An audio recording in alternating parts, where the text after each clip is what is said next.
It's that time of the year again where I pull out my oversized blazer and I decide to make a video that's likely going to rile up the comment section more than a Snyder Cult Facebook group did this past week. And that's going to be for what I consider to be the 5 best McFarlane Batman figures of the year. And I'll be lying if I told you that 2024 wasn't going to be a difficult year to decide this on, because frankly, I was really kind of scraping and pushing through as far as what can I really break down as far as what I consider to be the 5 best, because I gotta be honest, it wasn't really the biggest, most really impactful years as far as what came out of McFarlane. And I that's coming from someone who traditionally favors McFarlane over like Marvel Legends and some of the other companies. And even I have to remain objective and say that, yeah, I feel like they rested on their laurels a little bit too much this year. That finding something that wasn't a repaint or a rehash of either the Hush Buck or the Nightfall Buck or some kind of variant of a figure that we've gotten already in years past, it was a bit of a challenge. Still, though, I feel like I came across the 5 definitive figures, and at one point I even considered not really putting them in any specific order, but after marinating on it a little bit, I think I was able to achieve a satisfying ranking. But I do think I need to establish some ground rules as far as what could be considered within that ranking. And first and foremost would have to be that, as difficult as it was for certain iterations, no repaints, no reissues, no remakes, nothing like that. I tried to find the 5 most original figures, even though there might be some tooling, some Frankensteining happening from here time to time. I didn't want to count anything that was simply just a color variant, as far as like a color swap or any change like that, inside of a top 5 for 2024 that was technically still considering a figure from years past. So as much as we all love that Nightfall Buck or even the Hush Buck that this time comes packaged with, out of all characters, King Kong, which is likely just also a retool slash repaint of the Gorilla Grodd Mega figure from a while back. And trust me, I'm taking a little bit of a blow myself, because I was considering this bad boy that you guys saw recently in the running, which is the Noel Batman. But as much as I love this figure, it's technically a repaint of the Lee Bermejo Page Puncher that came with the Shazam comic back in 2022, and therefore, considering that it's mainly just a repaint with barely any resculpting or any retooling of it at all, except for maybe the fabric cape that's now implanted into it, not much has really changed. So that's another one that I unfortunately had to omit from the list. So with that note firmly in hand, we can, I guess, safely start off with an honorable mention. Not part of the top 5, but only one that gets a slight shout out because of the potential and because of how much I love the head sculpt, even though we're seeing a little bit of a repaint with the figure. Yes, I'm already kind of canceling out one of my little rules here, but I feel like enough was packed into the box and enough has been changed and restructured and refitted from the figure that I'm like, you know what? This was actually something pretty clever done here to an existing buck. I just wish that they could have pushed it a little bit forward. And again, it stays completely in the honorable mention territory without ever touching the top 5. It was never even considered, from me personally, in the running for the top 5. And that's got to be the Hugo Strange Platinum variant. That was a chase figure for very much Walmarts across the country back in like August or September, when a lot of people were really finding this. And again, it's a shout out to the fact that it comes with the Bruce Wayne mask. That was a clever accessory, the cloth cape, but also the fact that the color scheming, as well as the way that he kind of tailored his suit specifically to the way that he likes to do it, is not only, like I said, clever and pretty novel, but also the Hugo Strange head sculpt is awesome. It's legitimately cool. I just wish that they could have taken it a little bit more above and beyond as far as the body sculpt, because I can tell that that's predominantly the Hush Buck with a little bit of 3 Jokers in the torso. But like I said, enough Frankensteining is happening that I'm like, you know what? I'll bend just a little bit for this guy, and even then, he's simply just sitting at an honorable mention. So, with at least one of these bad boys out of the way, let's start the countdown at the number 5, which is going to be Batman Fusion, or Batman Superman Fusion, because despite how ugly this suit really does look like in the comics, as far as just how it's kind of, like I said, gelled together in a very coloring book sort of way, I still stand by what I said in that review, that it feels like you gave a kid a concept as far as like a stencil of what it would be like if Batman and Superman were to join forces and fuse into a body, Dragon Ball Z style. And they decided to take a box of crayons to the body itself, and that's pretty much what you end up with. But as far as a figure is concerned, despite the design, they managed to replicate that look very accurately. They chose a buck and they chose a sculpt that was able to be tooled together in a way that is complementary to not only the suit, but also the articulation feels great in hand. It's able to utilize itself really effectively as far as posability. Could have done a little bit better with the accessories, which I am now noticing one is either missing or it's flopping about. And okay, it's flopping about. It's one of the bad ranks. But apart from that, again, I really wish I could have included at least one additional right hand as opposed to just the side left hand. But the concept is unique enough that to me, it really stood out as a figure that I enjoyed my time posing with, or just posing, because I wasn't doing the posing. I swear. Number 4 is a late entry that came in right at the end of the year, though not as last minute as you would expect, because frankly, these last 3 figures that got released in the year that are part of that wave that was coinciding with the Noel Batman that I also had to disqualify.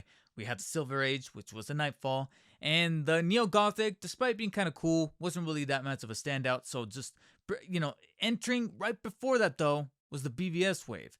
And I feel like there has to be some really decent BVS representation. And you might expect there to be a little bit more as we go on, but our first light being shined on that wave will have to be my number 4 entry, which is the Nightmare Batman from the BVS wave, the brand new BVS wave. Yes, not the default suit, but rather the BVS, because despite not being a definitive version of the Affleck Batman, specifically as far as the likeness is concerned, which I go on record to say that as far as what McFarlane has done, it's really that tactical suit 2021 Justice League Batman that is probably the best representation of his version of the character as far as likeness and all that.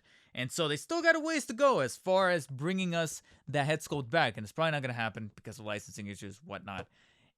But there's just enough novelty and it's a really great construction as far as the paint applications on the chest, that bat symbol. They finally got the color scheming right. I really do wish that we could have gotten it in a much more definitive look to the suit as opposed to having the trench coat and the pants. But at least that is where McFarlane has always kind of shined as far as those texture values.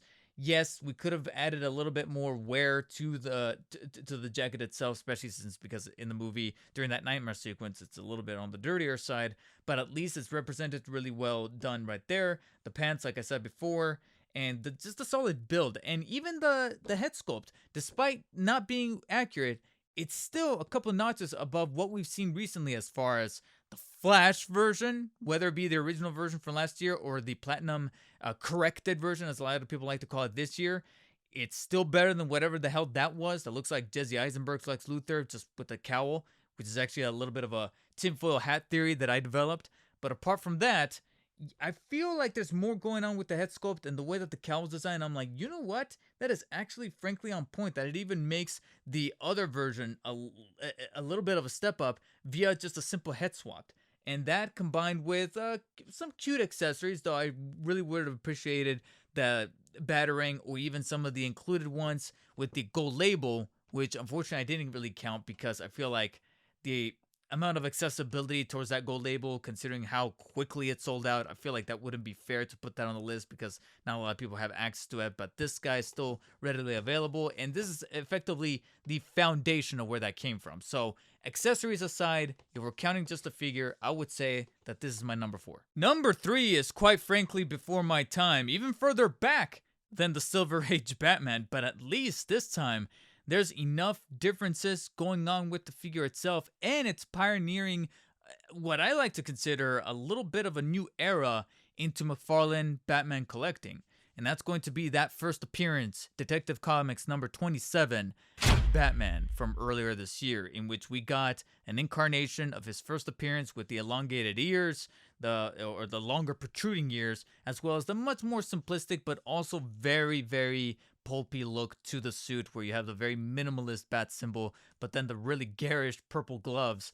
But it's really just like I said, the novelty of the character, or at least this version of the character, the attention to detail as far as the very bulky belt with the little circular disc there in the middle to buckle it up, but also a little bit of the accessories, giving him a good amount of interchangeable hands that favor not just default looks, but also the way that he looked like in that comic, as far as like the extending hands like this to make it look like he's like, oh, gliding through the air, but also the really strange, really bright blue wrench. I don't know why it was colored in blue, but that's exactly how it was replicated from that initial comic back in 1939.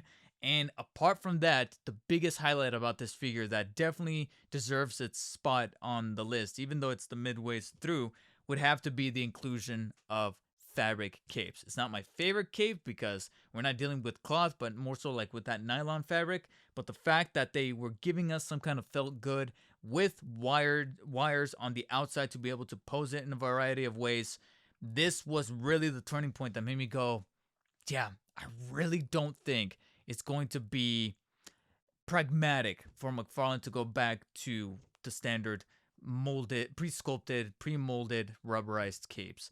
It might be an exception to the rule to have the ever so often one that just happens to be like a reissue. I fully expect it to be the case with the Thomas Wayne Zoom 2-pack because they're simply just pulling a figure from 2021 and repackaging it and reissuing it. But it would have been dope to give us that, anticipation of having a cloth cape with that bad boy, but it doesn't look like it's going to be the case. He's putting that out so that hopefully this means that in the future, we're going to get more entries such as this. And even though this has never been close to being a Batman that I've been a fan of, considering how far back removed this guy really is as far as his first iteration, being the first iteration of the character, hey, I still managed to pick the figure up because of the novelty and the advancement in being able to let there be a reason for the slight little tax boost of going from $19.99 or $20.47 to now $22.99, being a little bit of that standard because of inflation. But if that means that we're sticking with wired, felt good capes, I'm sorry, but I'm down for it. But also, McFarlane, make sure that you stitch them and tailor them correctly, or don't make them a little bit overly long, because frankly, that's probably the biggest blemish I can attribute to our next entry. As the runner-up for my favorite McFarlane figure, or at least my favorite McFarlane Batman figure out of 2024, happens to be their current nominee for Toy of the Year from Toy Fair or the committee, whoever runs like the Toy Academy Awards. But apparently, this guy is in the running for being the definitive retail figure of the year. And currently, it's up for votes. So if you guys want to go and check that out, I haven't really cast my vote just yet because I want to see who else got nominated in the category. But it's good. It makes sense that this would be the next one, considering it's my number 2. And that is, in fact, the Adam West Batman from McFarlane. As far as, like I said, value proposition, giving us the several different hands, giving us the gadgets, the Batarang, but then it's making sure that the personality is intact, which I didn't really expect anything different from McFarlane, who continuously says in multiple interviews, panels, etc., that the Adam West Batman is the Batman that he grew up with. And it's pretty evident when you consider the solo release right here, the proper DC Multiverse release, because prior to this guy, we had that 6-inch kind of like bubble box carded version, but here we finally got a definitive 7-inch version that not only comes with a much more unique looking buck with different articulation, but it's a buck, it's a mold, it's a physicality that favors Adam West as far as, like I said, his personality, not being the buffest guy, but it just matches the way that he looked like in the show. It could have done a little bit better as far as the actual hue of blue that they utilized for the cowl to really match the cape, which strangely got it right considering how long it is. It actually got the color hue correctly, but at least the likeness to Adam West is right there. The articulation is still the 22 points. And then to me, one of my favorite things to do was just to swap out the different hands, specifically the Batusi hands, and pose them. And this, I always say this every year, that I know I have a good feeling about a McFarlane Batman being in the running for being within at least my top 5, maybe my favorite, but definitely within my top 5, if I have an incredible amount of fun filming that B-roll. When it comes to like that final B-roll where you see the figure in like different poses, if I sometimes end up overshooting and having too many shots, too many fun shots of the figure, and I have to cut some out because there's just too many, I feel like that's kind of like a really good litmus test as to what McFarlane Batman is going to be showing up in my top 5 at the end of the year. And yeah, you guessed it. The Adam West Batman is in fact or at least was a very close contender. And no, that's not counting the life-size cowl that you can enter to win down here, even though I do think it's a little sketch that was included with just Adam West Batman, and we haven't had any other Batman including this thing. So that is another criticism I'll have to throw on over to McFarlane. But at least I can objectively say that this is one of their best figures to date. But it doesn't necessarily count out my number one McFarlane Batman of the year, which was frankly very, very unprecedented, and it genuinely comes out of preference. But before I get to that one, I do have, however, one more honorable mention, which is funny because they both kind of come from the same property, but this property, now that I think about it, ended up bookending 2024, which in my opinion serves as a really good way to gauge where toy companies really were in 2024, which is that, and when I say toy companies, I really do mean all of them. I'm talking Spin Master, McFarlane, Marvel Legends, and even some of the high caliber ones like InArt, Hot Toys, HH Figure Arts, Mayfix. Bookending 2024 was, you guessed it, Batman vs. Superman. A lot of people really had some very concrete requests out of that series, and we already got one out of the way. And my honorable mention is actually the one that we started out with that was finally a checkbox to be rolled out, which is a much more definitive looking BVS Batman. And the reason for why it's considered an honorable mention is because it's a brand new sculpt, brand new body. You have the texture work that McFarlane is known for, the sculpting as far as embossing the bat symbol, the caped, the cloth cape right there, bringing us that despite not having wires, we now finally have the wires with the first appearance. But here we at least had a little bit of a fabric cloth cape to appease us. The oversized batarangs, but at least there's a lot of value. It was the flat $20. You get the 2 batarangs, the grapple, the fist. It was just a really solid pickup. Even if the likeness is more of the stunt double than Ben Affleck, by none. I trust me, I am self-aware that this is not Ben Affleck, and yet I really enjoy that we finally checked this box off, complete with our artwork on the back and everything. And at this point, it would only be poetic that maybe entering 2025, out of nowhere, McFarlane announces the only remaining Batfleck I feel that we have yet to get, and that is going to be a definitive Justice League Batman. Not the tactical suit, not whatever other incarnation you have seen from that movie, but rather just that straight up suit that's kind of like a revision of this one. It's not my preferential Batfleck suit. I prefer this one, but just to kind of complete the ensemble, I feel like that's probably the next logical step with the wired cape. Maybe some good distinction as far as that Affleck likeness. Maybe they can negotiate something. But I wouldn't really be surprised if that's something that they're kind of working down the pipeline. And maybe we'll see a very close announcement, similar to how we did at the very beginning of 2024 with this honorable mention. So that only means that leaves us with number 1, which is also Batman vs. Superman related. Managed to make its way into, and could be recency bias. It could be. I'm sorry. I pre-apologized in advance. But it really did make me look at all these 5 figures as far as the weightiness, as far as how exceptional they got the sculpting right, the playability, keeping things simple while at the same time high quality within the $20 bracket, or at least in this case $22.99. And also because if it wasn't for, like I said, all the abundance of repaints and retools that we got as far as that Nightfall Buck, the Noel Buck, or Lili Bermejo, the Hush, etc., this had, the advantage of standing out by being able to at least resculpt an awful lot of the things that worked with that initial blueprint from 2020 or 2021 with the armorized Batman from Dark Knight Returns. And yes, it's going to be the armored Batman from BVS. This is my number 1. And I have to go back to what I said at the beginning of the year. It wasn't necessarily the flashiest of years as far as what McFarlane was able to pump out. I am completely self-aware about that. We've had better years. I feel like maybe last year was a little bit better than this year. So standing within the group that was able to make a bit of an impact would have to be a very late entry here in the form of armorized Batman, as far as the way that they got the sculpting of the chest and the armor down, and also it's McFarlane, as I've said before, it's what McFarlane does best as far as that weathery look, that metallic look, that armor look. He blows a load when he gets to do that with his Spawn figures. Most recently, to those who were able to back up the project, the medieval Spawn. They finally got their medieval Spawn in, or at least some of them are, and you can tell that that is exactly McFarlane's bread and butter as far as what their design team and what their sculpting and paint team is able to really excel at, is making sure that chainmail looks awesome, spikes look awesome, anything that's very heavy metal he loves to do. And I don't think anything else goes heavy metal as hard as an armored Batman, whether it be from the comics or from a movie property. And considering that he was going back to the BVS wave, it only makes sense for him to be able to handle the armored Batman, to the point where I'm seeing photos of the upcoming Beast Kingdom 2.0 that is they're now teasing. I see photos of it's not really a prototype, but rather the render that apparently Fonjoy might be cooking up, or very likely is cooking up. I just don't know exactly when it's going to come as far as the timetable is concerned.